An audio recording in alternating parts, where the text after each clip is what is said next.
10 उसकी 46 से 52 आयत तक हम पढ़ेंगे। वे यरीहो में आए और जब वो और उसके चेले और एक बड़ी भीड़ यरीहो से निकलती थी तो तिमाई का पुत्र बरतिमाई एक अंधा भिखारी सड़क के किनारे बैठा था। जब वह सुनकर कि यीशु नासरी है पुकार पुकार कर कहने लगा, हे दाऊद की संतान यीशु मुझ पे दया कर, तब बहुतों ने उसे डांटा कि चुप रहें, परंतु वह और भी पुकारने लगा, हे दाऊद की संतान मुझ पे दया कर।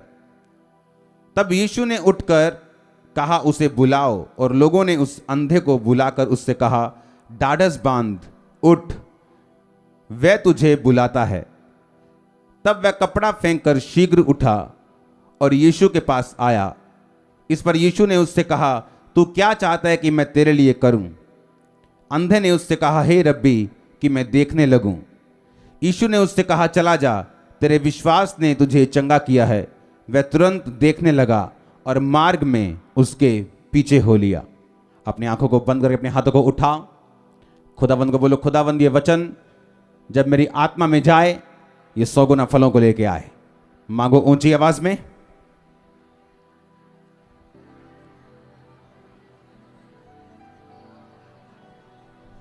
प्रभु यीशु मसीह के सामर्थ्य नाम में हम मांगते हैं। इस वचन को समझाने के लिए मुझे आपको दिखाना पड़ेगा। कुछ 2 जने मुझको चाहिए। 2 जने आ जाओ, आ जाओ, तुम आज दोनों आ जाओ।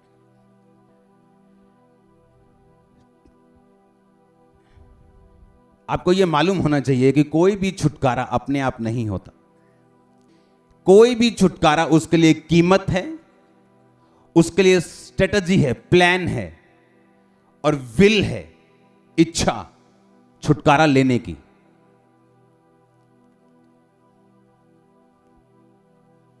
यीशु मसीह के पास हीलिंग पावर थी, हम सब जानते हैं। वो आज भी है, पहले भी थी। लेकिन वचन कहता है कि शमौन कोढ़ी के घर में जब जीसस क्राइस्ट खुद गए खाने पे, और खाना खा के जब वापिस आ गए, शमौन कोढ़ी का क्या रहा? कोढ़ी था।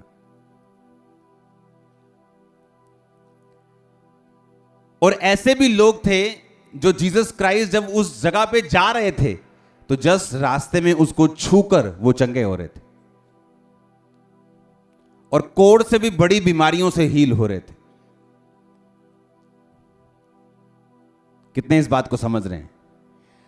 इसका मतलब क्या? जो शमौन था, जब जीसस क्राइस्ट उसके घर में गए तो प्रभु ने एक वचन बोला है। परमेश्वर ने कहा, अगर तुम मेरे दास को भविष्यद्वक्ता समझो और उसे उसकी तरह ग्रहण करो तो तुम उसका बदला पाओगे। अगर तुम उसे पाजी समझो, पाजी, तो तुम पाजी का बदला पाओगे।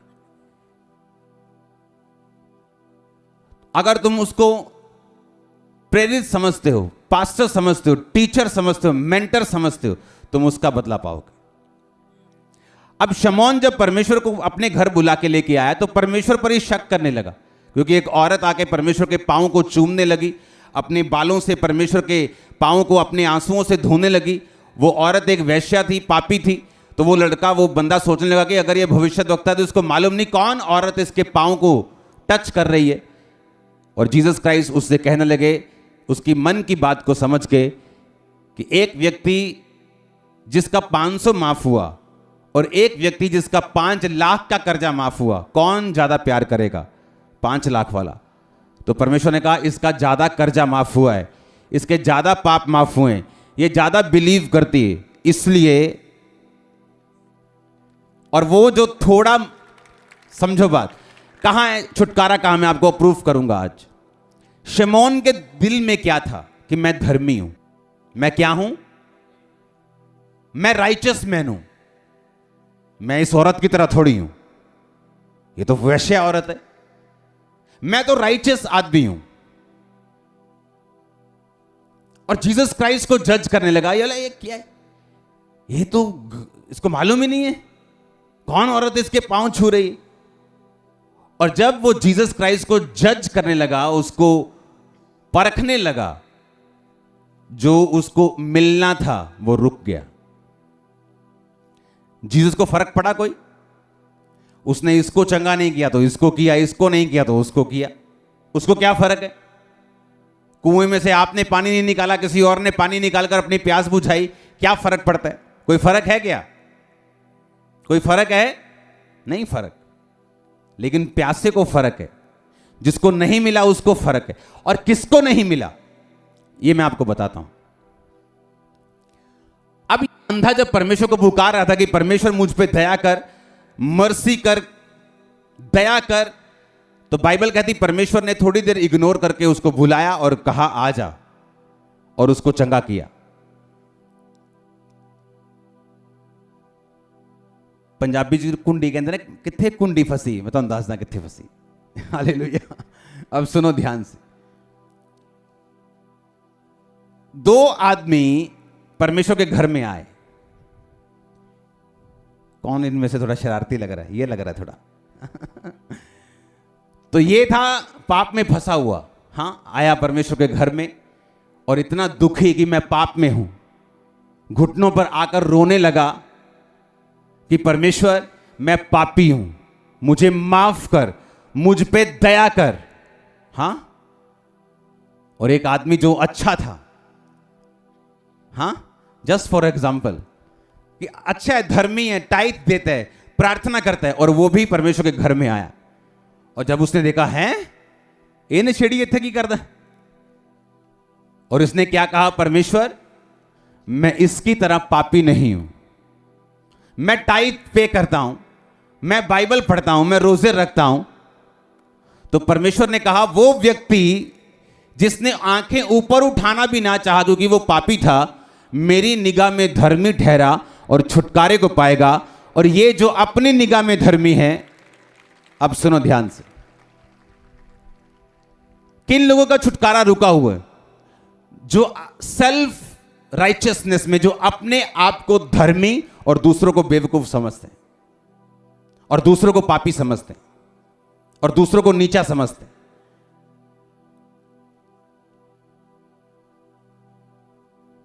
सुनो, इसका मतलब यह नहीं हम पाप करें और माफिया मांगे तो हम अच्छे रहेंगे। नो, इसमें एक मेंटल लेवल आपको सेट करना है। अगर आपको डिलीवरेंस चाहिए, मेंटल लेवल यह है आपका होना चाहिए सोच कि जो कुछ क्राइस्ट आपको देंगे वो आपकी मेहनत के कारण नहीं, अपनी दया के कारण देंगे। ओके? लेकिन पौलुस ने क्या कहा? कहता मैं सबसे अधिक कलीसियाओं को स्थापित करने वाला प्रेरित हूं, सबसे ज्यादा गैर भाषाओं को बोलने वाला प्रेरित हूं, सबसे ज्यादा प्रीच करने वाला, सब जगहों में पहुंचने वाला प्रेरित हूं। कहता यह भी उसी का फजल है। जब आपका मेंटल लेवल सेट होता है, बाइबल कहती है अगर आप परमेश्वर से दया की पुकार नहीं करते हैं, आप जितने मर्जी धर्मी हो, आप छुटकारा नहीं पाते। मर्सी, दया मांगना खुदावन से, यह एक ऐसी प्रेयर है, बाइबल में इसको दाऊद ने मांगा है, सैमसन ने मांगा है, इसको पौलुस ने मांगा, पतरस ने मांगा है। और इसको मांगने से पहले अगर आपके दिमाग में है क्योंकि मैं 6 घंटे प्रार्थना करता हूं तो मुझे परमेश्वर की दया की जरूरत नहीं, तो यही सोच शमौन की तरह और इस धर्मी व्यक्ति की तरह हमारे छुटकारे को रोक के रखती। हम प्रार्थना करने से हटेंगे नहीं और लगातार करेंगे, मेहनत लगातार करेंगे, रोजे रखेंगे, पर इस बात का ध्यान रखते हुए कि ये सब कुछ जो हम मांग रहे हैं मिलेगा तो परमेश्वर की दया से, मर्सी से, कि परमेश्वर मुझ पे दया कर। हालेलुया। और इसी वजह से जब आप मर्सी पे डिपेंड करते हैं, दया पे डिपेंड हो जाते हैं कि हे परमेश्वर, हे दाऊद के पुत्र, मुझ पर दया कर, उसने कहा। और बाइबल कहती है जब भी परमेश्वर से आप दया को मांगेंगे, बाइबल कहती है परमेश्वर टूटे हुए और पिसे हुए दिल को तुच्छ नहीं